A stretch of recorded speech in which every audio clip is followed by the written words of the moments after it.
What's up, boys? Emil here, back with the Formula Element channel. We're back. I know I did not upload because I have so much work. I cannot tell you how much work I have to maintain. So, big announcement. I will be uploading on the weekends, not on the weekdays. So please keep that in mind that I won't be uploading on the weekdays. I will be only uploading on the weekends. Okay, that's out of the way. That's clear. Now let's go to the sixth coalition now. We discussed the fifth coalition. No, we've discussed the invasion of Russia. Last time we left it off, we saw Napoleon's disastrous invasion of Russia, where he lost so many troops because of attrition, Cossacks, supply line problems, many problems. Now, what happens now? Seeing Russia's success, Prussia joins the Russian side and also the British side, and they make the sixth coalition. Sweden, ruled by one of Napoleon's own marshals, Marshal Bernadotte, also joins the sixth coalition, and they all now announce war on France. You might be saying, where's Austria? Austria is still neutral. They don't want to get smacked. But what happens now? Napoleon goes to Paris, gives the order of mass conscription, hires about a lot of, enrolls more conscripts into the military, and then goes to Germany, where he has left his marshals there. So I'm going to represent the marshals of all of the nations with this. Marshal Bernadotte will be an arrow. So I'll say the Marshal Bernadotte was here. Okay, that looks okay, I should probably be doing this. Okay. The Marshal Bernadotte was here. Okay, he's a Swedish king. I should call him King Karl. So yeah, King Karl was here. Marshal Bernadotte X. Then General Blucher of Prussia. General Blucher of Prussia is here, and they're about to put immense pressure on the French, because when Napoleon went to Paris, he left some garrisons in Germany, so they are being besieged, and some armies in Germany again in the command of Prince Eugene. He left about 40,000 troops, I think, under Prince Eugene.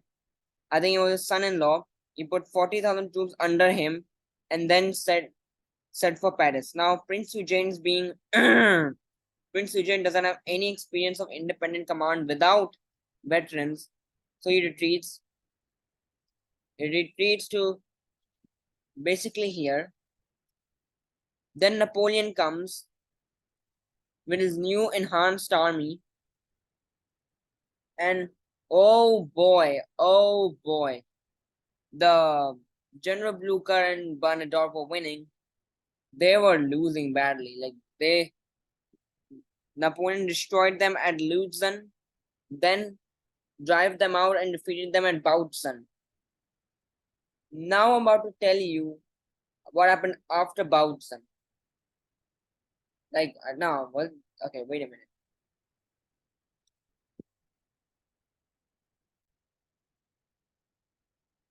Yeah, so sorry because I had to just see something now. Napoleon defeated the Prussian General Blucher in General Lutzen, Bautzen, but he was beating the Prussian and Russian armies. He was taking many casualties. And due to his lack of cavalry, he could not pursue them. He could not exploit his advantage. So he had many losses. But still, this is demoralizing for the, allies. Why? They're losing to a bunch of young conscripts. So what happens?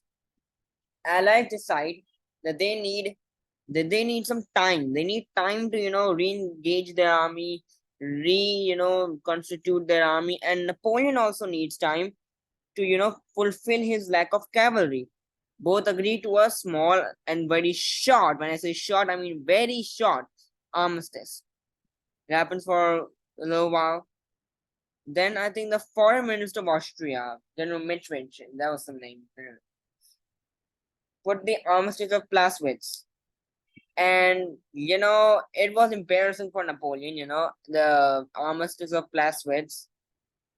And it was so embarrassing that Napoleon threw his head on the floor and rejected it clear cut. But the consequences of the armistice were very high. That were that Austria would join. Austria joined, and the armistice ended in just a couple of months. The armistice ended. Now it's Prussia, Russia, and Austria, and Sweden, and the financial help of British against France, who basically not that good right now. So now what happens? Now we've represented General Bernadotte as star, Blucher as kick. Let's make General Schwarzenberg. Schwarzenberg is the general of Austria. And the cross is right here. And Napoleon right here. The allies together make a plan. And the plan, I don't know the name of the plan, but I will tell you the plan. Now, example, this is Napoleon. He's gonna hit General Blucher. He's gonna forward General Blucher. General Bernadotte and General Schwarzenberg, what would they do? I'm missing Bernadotte. Carl John King. I'm just getting some Marshal Bernadotte. Bernadotte and Schwarzenberg of Austria would attack the marshals at his flank, because always the flanks were held by the marshals. So, example, if Napoleon was here fighting Blucher, there would be some marshal like Marshal Ney, Marshal Oudinot here defending Napoleon's supply line. They would defeat him. And what this would do, this would wear down the French force. Basically, the plan is don't fight Napoleon, fight his marshals. Wherever Napoleon is not, and there are Napoleon's marshals, fight that at that place. And it worked successfully. Let me now remove all of this and tell you why was this so successful. Now,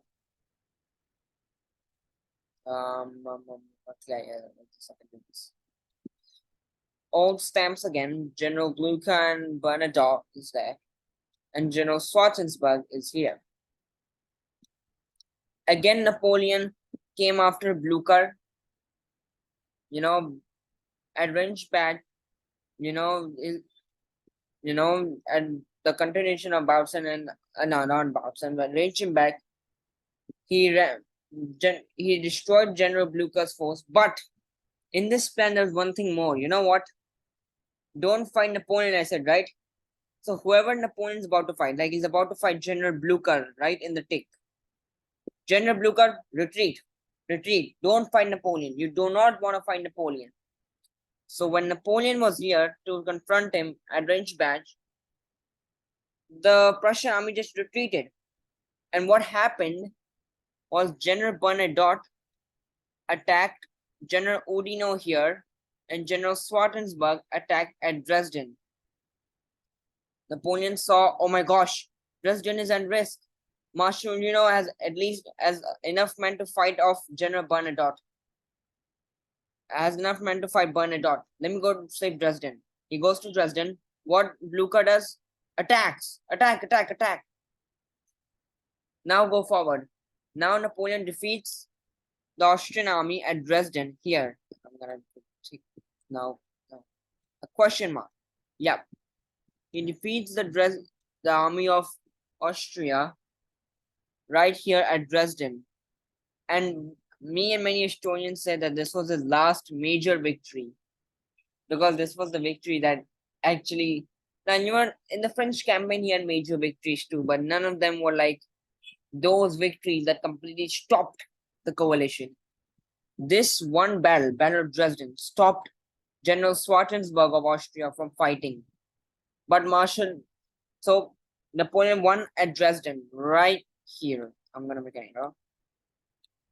right here in Dresden, he won. But what happened? Bernadotte one against General Oudinot, who was right here, and General Blucher won against Marshal MacDonald. Marshal Oudinot and Marshal MacDonald lost against Marshal Bernadotte and General Blucher. Why? Attack the flanks. Don't attack Napoleon. The reason Swartensburg lost the Battle of Dresden was because he did not retreat. He tried to defeat Napoleon, and Napoleon sent him packing away. So you see, when Blucher and Bernadotte arrived and attacked its flanks, Napoleon was like, Blucher's back. Napoleon understands what is happening, and now the Allies forces are getting closer and closer, and finally, a final battle is inevitable right now. Okay, they all are going towards one place, Leipzig. The biggest battle of the Sixth Coalition, the biggest battle we historians say is of the Napoleonic Wars, Battle of Leipzig. So many men died, so many. And I'll show you the Leipzig. You'll see the men, you'll be like, what? This was a victory in Dresden, you know. Swartensburg trying to fight him, Napoleon, but no, he can't. Wait a minute, boys. Okay, yeah. Sorry. So, Leipzig. Now, Marshal MacDonald's here, Murat, Victor Poniatowski is Napoleon's Imperial Guard, the best troop, Bertrand, Marshal Marmont, Ney, all are here to fight the Allies. But the Allies outnumber them, out quality them, and out artillery them. But most of all, Napoleon has young conscripts, and his marshals are making severe mistakes. So what happens at the end due to these severe mistakes and etc.? Oh, you guys can guess what happens. Napoleon loses, and Napoleon says that we need to retreat. They retreat from this road here, you know, this French retreat road. But something happens. When they try to retreat by the bridge, and the Allies are like, charging at them, they're charging at them. The bridge is broke. I can't even speak. The bridge is blown at the wrong time. It's blown too early, and when I say many, I mean many French troops drowned in the water or got prisoned. And at the Battle of Leipzig, Napoleon had his biggest defeat ever. So what happens now? Napoleon has lost the Battle of Leipzig, and he now what he does? He goes back to Paris. What? He goes back to Paris, and now he has one mission: defend France. Germany has fallen. Germany has fallen. We cannot go after Germany now. Germany has fallen. We need to defend France. So he sends all his marshals to defend the French borders and etc. And he's about to do the most successful campaigns in history. The defense of the home country. Stay tuned for that. Because this series is almost coming to an end. Bye.